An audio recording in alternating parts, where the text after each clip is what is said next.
Welcome to The Lift. Last week we talked about how life circumstances sometimes just don't seem fair, and this week we're going to talk about relationships. Whether that's a boyfriend or a girlfriend, or whether it's just a friend, or maybe it's an acquaintance or a family member, sometimes people let us down. Actually, a lot of times people let us down.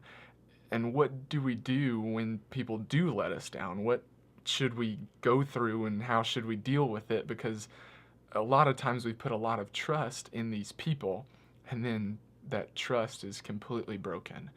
So how do we deal with that when people really suck? There's everybody who's got one friend who they just want to talk to them when things are going good, or there's that one friend that only wants to talk to you when things are not going well. Or maybe you've got that friend who isn't really a friend at all, but that friend is just someone who talks to you and pretends like everything is okay, and then they go behind your back.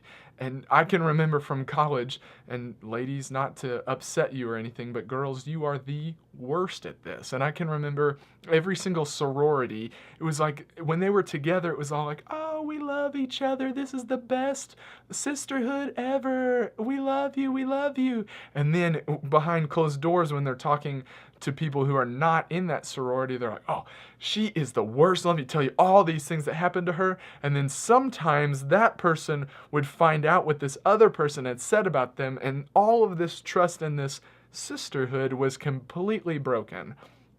What do we do in those times? Because we've all had someone like that, and I believe that we've all been that person.